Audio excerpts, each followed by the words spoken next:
The sun had just dipped beneath the horizon, casting a warm orange glow over the quiet town when Kennedy's car sputtered, coughed, and finally gave up in the middle of a dusty road. He slammed the steering wheel in frustration. He had meetings lined up, calls to make, and deadlines waiting. Yet here he was, stranded.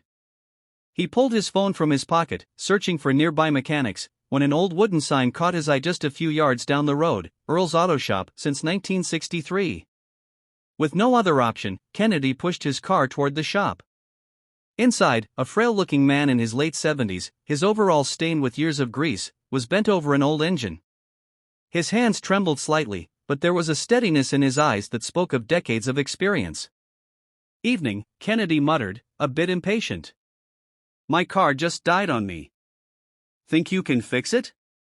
The old man straightened up slowly, wiping his hands with a rag. "Son, I've fixed cars longer than you've been alive. Let's have a look." Kennedy doubted the man's strength, but there was something calming about his voice. Earl popped the hood, listening, tapping, and tinkering in ways that seemed almost instinctive. Within minutes, he diagnosed the problem. "Your alternator's shot."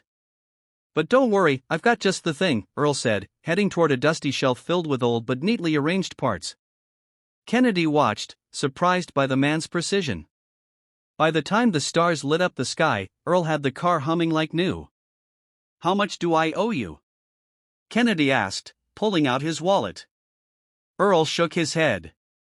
"Just promise me you'll drive safe. That's payment enough."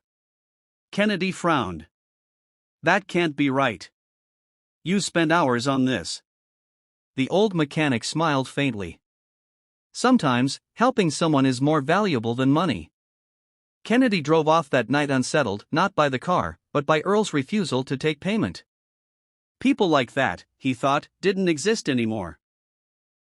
A week later, Kennedy couldn't shake the thought of Earl. He decided to stop by again, this time with coffee and some groceries as a thank you. When he pulled into the shop, however, his chest tightened at what he saw. The shop doors were wide open, but the tools were untouched, and a handwritten note was pinned to the door. It read, "Closed. Thank you for the memories. Earl." Panicked, Kennedy asked a nearby neighbor what had happened. The woman's eyes softened. "Earl's been sick for a while. Heart trouble. He closed the shop last night, for good. Said he didn't have the strength anymore." Something inside Kennedy stirred. He remembered the trembling hands, the soft voice, the wisdom in Earl's eyes. Without thinking twice, he drove to the small house behind the shop.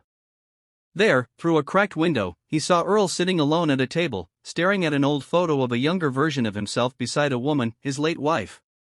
Kennedy knocked softly. Earl opened the door, surprised but smiling faintly. "Well, if